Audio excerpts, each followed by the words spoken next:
ও আমার ভাইরা, আমার মায়েরা, তোমাদেরকে বলবো না, আমি যখন ফেরাউনের কাছে গেলাম সবচেয়ে যার কথা মনে পড়লো তিনি আর কেউ নন, ফেরাউনের স্ত্রী হযরতে এই সে আসিয়া। মা তোমাকেই বলি মা, এই আসিয়া এত বঞ্চনা আল্লাহ দিলেন।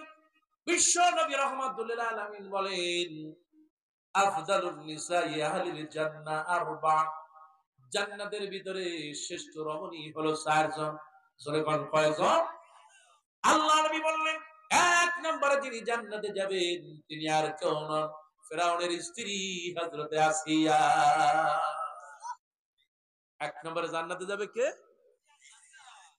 আল্লাহ নবী বললেন দুই নম্বরে যাবে আল্লাহ নবীর স্ত্রী, এই পৃথিবীর মধ্যে সর্বশ্রেষ্ঠ একজন নারী, যেই নারীর জন্য আল্লাহ নবীর কাছে জিবরাইল আল্লাহ পাঠান, ওগো জিবরাইল জলদি করে চলে যাও, ওই যে নবী দুয়ার ভিতরে আছে, ওগো আল্লাহ নবী আপনি একটু তাকায় দেখেন, ওই যে একজন বৃদ্ধা মহিলা আসতেছে। আল্লাহ নবী আপনি একটু তাকায় দেখেন, একজন বৃদ্ধা মহিলা হেঁটে হেঁটে আসতেছে।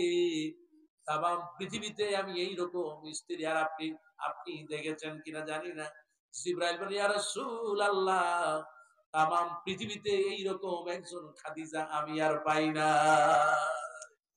ও আল্লাহর নবী ওই যে হেঁটে হেঁটে আসতেছে খাদিজা, দিনদার মুতাহহারা তয়্যিবা, এত স্বামী ভক্ত আল্লাহওয়ালা, সুবহানাল্লাহ। কোন এই পৃথিবীতে, তামাম পৃথিবীতে স্বামী ভক্তের দিক দিয়ে যদি তামাম পৃথিবীর নারীদের মধ্যে আল্লাহর নবীর স্ত্রী হযরতে খাদিজাকে এক পাল্লায় রাখা হয়, আর তামাম পৃথিবীর মহিলাদেরকে যদি এক পাল্লায় রাখা হয়, আল্লাহর নবীর স্ত্রী খাদিজার মর্যাদা বেশি হয়ে যাবে।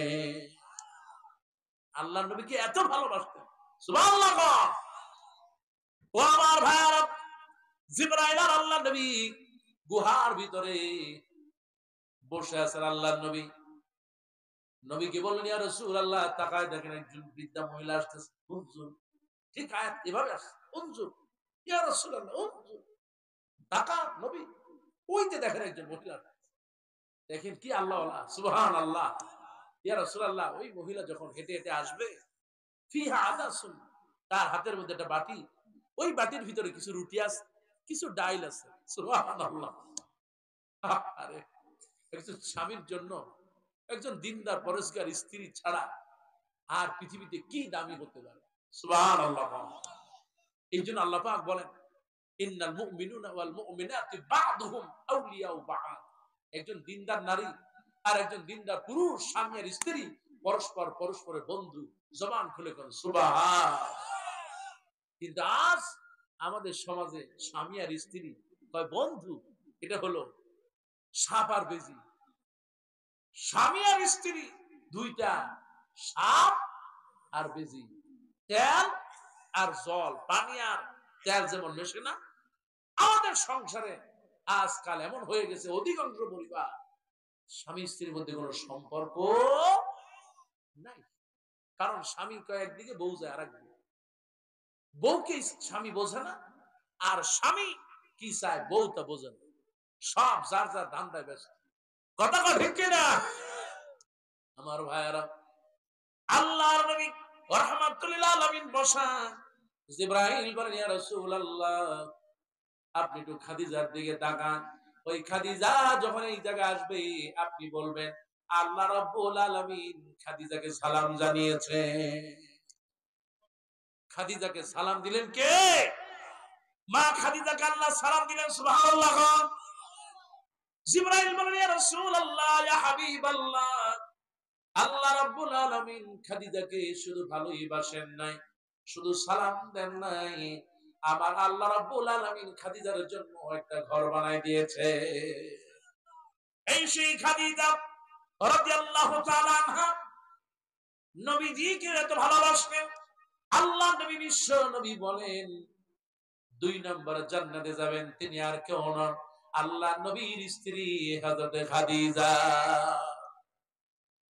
মা গো তোমাকেই বলি মা, তিন নম্বরে জান্নাতে যিনি যাবেন তিনি আর কেউ নন, কোরআনুল কারীমে যাকে নিয়ে একটা সূরা নাজিল করলেন আমার আল্লাহ, বড় একটা সূরা। এই সেই মা যার স্বামী ছিল না, কিন্তু একজন নবীর মা আল্লাহ তারে বানাই দিয়েছেন। সুবহানাল্লাহ। তার নাম কি? এই সেই হযরত মারিয়াম আলাইহিস সালাম। আল্লাহ নবী বলেন 3 নম্বরে জান্নাতে যাবে এই মারিয়াম। আজকে আমরা যারা সৌদি আরবে যাই, সৌদি আরব থেকে যখন আসে মারিয়াম খোঁজে নিয়ে আসে। সুবহানাল্লাহ। আমি যখন তুর পাহাড়ে উঠতেছিলাম, হঠাৎ করে একটা খেজুর গাছের দিকে চোখ পড়ল। কিতাবের ভিতরে আসছে মা মারিয়াম আলাইহিস সালাম যখন গর্ভবতী, সন্তান ঈসা আলাইহিস সালাম যখন পেটে, সমাজের মানুষগুলো কলঙ্কিনী বলবে, এই জন্য তিনি তুর পাহাড়ের কাছে চলে আসলেন। গ্রাম ছেড়ে দিলেন, খেজুর গাছের নিচে বসা। এবার হযরত মারিয়াম আলাইহিস সালাম বেদনা উঠলো, একটা মরা খেজুর গাছ জোরে হাত দিয়া ধরলেন। ওই মরা খেজুর গাছটা এত জোরে ধাক্কা দিলেন, বেদনায় কষ্টে এত জোরে ধাক্কা দিলেন, আল্লাহ রাব্বুল আলামিন মরা খেজুর গাছে খেজুর দিয়া দিলেন। মা মারিয়াম খেলেন, আল্লাহ রাব্বুল আলামিন তার বেদনা ভালো করে দেন। এই সেই মারিয়াম আলাইহিস সালাম। 3 নম্বরে জান্নাতে যাবে মারিয়াম। 4 নম্বরে যিনি জান্নাতে যাবেন, মাগো তোমাকেই বলে, তিনি আর কেউ নন, আল্লাহ নবীর মেয়ে হযরত ফাতেমা। কয়জন হলো? আমার মায়ের, আমার বোনেরা, আসিয়া জান্নাতে যাওয়া, 1 নম্বরে জান্নাতে যাওয়ার কোনো কারণ ছিল না। কারণ হলো লা ইলাহা ইল্লাল্লাহু মুসা কালিমুল্লাহ। যখন এই কালেমা বললেন, আসিয়ার উপরে এত নির্যাতন। মাগো তুমি একটু খেয়াল করো না, স্ত্রী হয়েছ, তোমার উপরে নির্যাতন হয় আমি তো বুঝি। কারণ এই সমাজের ভিতরে অনেক পুরুষ আছে ফেরাউনের মতো। কতক্ষণ আছে না নাই? আরো জোরে বলা আছে না নাই? তরকারিতে লবণ কম হয়েছে, কিংবা ডাক দিয়েছে শুনতে পারে নাই, কোন কারণে একটু মন খারাপ হলো, অমনি একটা লাঠি নিয়ে টাস করে মারে বউকে। এইরকম ফেরাউন স্বামী আছে নাকি নাই? আরো আসতে কন। ও আমার ভাইয়েরা, আমার মায়েরা, খেয়াল করো না, আল্লাহ নবী 11টা বিয়ে করেছেন, কিন্তু বিশ্ব নবী, আপনি যদি বিশ্ব নবীকে নবী হিসেবে মানেন, একটু খেয়াল করেন, আল্লাহ নবী 11 জন স্ত্রীকে কাউকে কোনোদিন হামারা তো দূরে থাক, কোন স্ত্রীর সাথে আল্লাহ নবীর কোনোদিন ঝগড়াও বাঁধে না। এই সেই স্ত্রী। আল্লাহ নবী বলেন, কেউ যদি মহব্বত করে আর ভালোবেসে তার স্ত্রীর হাতটা ধরে, নবীজি বললেন সঙ্গে সঙ্গে তার সগীরা গুনাহগুলো মাফ হয়ে যায়। সুবহানাল্লাহ বললো, যারা বিয়ে করে নেই ওরা করছে। হুজুর একটু দোয়া করেন, যাদের সাথে প্রেম করি বিয়ে হইলে হাত ভালো করে ধরবো। কথা ঠিক কিনা? আর যারা বিয়ে করছে তাদের জবানে আর সুবহানাল্লাহ হইল, আরে বিয়ে ধরে না, না ধরে কম সুবহানাল্লাহ। স্ত্রীর হাত ধরবেন, ভালোবাসবেন, মহব্বত করবেন, স্ত্রীকে হাদিয়া দেবেন, তোহফা দিবেন। অনেক স্বামী চিন্তা করে, আহারে বউরে দিয়ে দিলাম। স্বামীর মা কয়, কি জন্য যদি বউর জন্য এত করিস, খালি বউ বউ নিয়ে থাকিস সারাদিন। আরে মা বউ নিয়ে থাকবে না, থাকবে কারে নিয়ে? আদম আলাইহিস সালাম তো তার বউ নিয়েছিল। সুবহানাল্লাহ। নবীজিও তো তার বউদেরকে নিয়েছিলেন। সুবহানাল্লাহ বলেন না? জান্নাতে কারে নিয়ে থাকবা? ওই প্রেমিক প্রেমিকা পরকীয়া যার সাথে থাকা যাবে? জান্নাতে গিয়ে বউয়ের সাথে থাকা লাগবে। সুবহানাল্লাহ। হুজুর কোন কি পেতনি নিয়ে আমি থাকবো জান্নাতে? দূর, ওই জান্নাত চাই না। পেতনি আর তখন পেতনি থাকবে না। বউয়ের প্রতি মহব্বত নাই, এই কারণে বউ হয়ে গেছে পেতনি। কিন্তু যখন আপনি প্রথম বিয়ে করছিলেন তখন তার পেতনি ছিল না। আপনার সংসারে কাজ বাজ করতে করতেই তো মহিলা বৃদ্ধা হয়ে গেল, বুড়ি হয়ে গেল। যখন একটু চা খাবেন, একটু ডাকবেন, বউ একটু চা নিয়ে আসো। চাটা যখন নিয়ে আসবে, একটু হাতটা ধরবেন, আহারে আমার সংসারে আইসা কাজ করতে করতে দেখো তুমি কত কালা হয়ে গেছো। তোমার যখন বিয়ে করে আনি কত ভরসা ছিলা, দেখবে বউ চিন্তা করবে আল্লাহ আজকে কি বা একটু লেখা রাখি, কথা ঠিক না? বউরে ভালোবাসবেন, মহব্বত করবেন, মাঝে মধ্যে হাদিয়া দিবেন।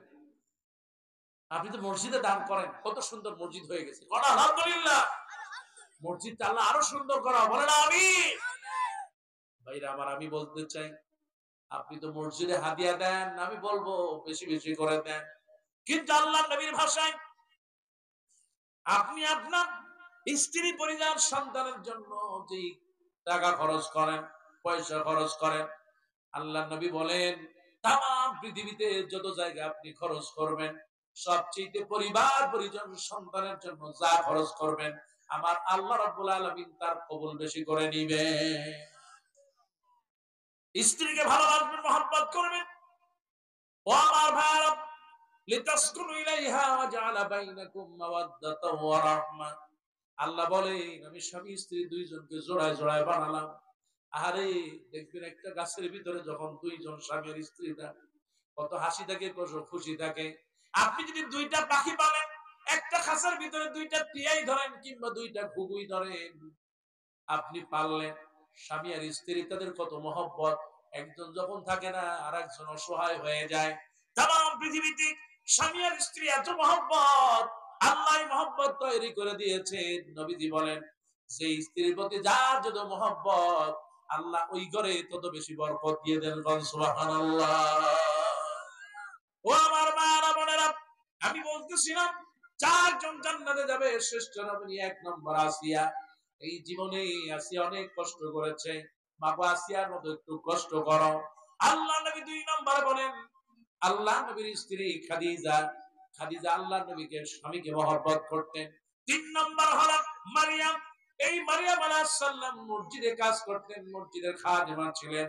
চার নম্বর হলো আল্লাহ নবীর মেয়ে হযরতে ফাতেমা। আমার মায়েরা, আমার বোনেরা, আল্লাহ নবী বলেন যেই মা বোনেরা চারটি আমল করবে, জোরে বলেন কয়টা? ইদা সাল্লাতিল মাররাতু খামসা। একজন মা যখন চারটি আমল করবে, এর মধ্যে এক নম্বর হলো 5 ওয়াক্ত নামাজ পড়বে, খুশি হয়ে যাবে কে? কিন্তু আজ সমাজের মায়েরা সবচেয়ে বেখেয়াল, সবচেয়ে নামাজের ব্যাপারে গাফেল, নামাজ ঠিক মতো পড়তে চায়। এই জন্য এক নম্বর নামাজ। আল্লাহ নবী বললেন ওয়াসামাত শাহরাহা। দুই নম্বর হলো রমজান মাসে মাগো রোজা রাখবা। তিন নম্বর বলেন আমার আল্লাহ রাব্বুল আলামিন হাবিব বলেন ওয়া আতাআজ্জাউজাহা, স্বামীর খেদমত করবা, স্বামীকে মহব্বত করবা। আমার আল্লাহ রাব্বুল আলামিন যেন মা বাবার প্রতি, এই স্বামী আর স্ত্রীর প্রতি মহব্বত বাড়ায় দেয়, বলে আমিন। আল্লাহ নবী চার নম্বর বললেন ওয়া ফারাজাত।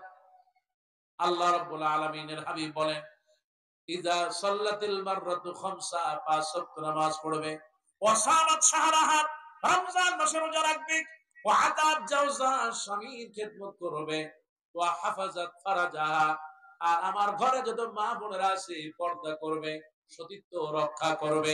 এই চারটি আমল যে মা বোনেরা করতে পারবে, আল্লাহ নবী বিশ্ব নবী বলেন, কারণ নবীর প্রতি ঈমান আনা ফরজ। আল্লাহ নবী বলেন যে মা বোনেরা ঈমান আনবে, নবীর প্রতি চারটি আমল করবে, বলা হবে কিয়ামতের দিন জান্নাতের সব দরজা খুলে দাও, যেটা দিয়া মনে চাই এই মা বোনেরা জান্নাতে চলে যাবে। সুবহানাল্লাহ।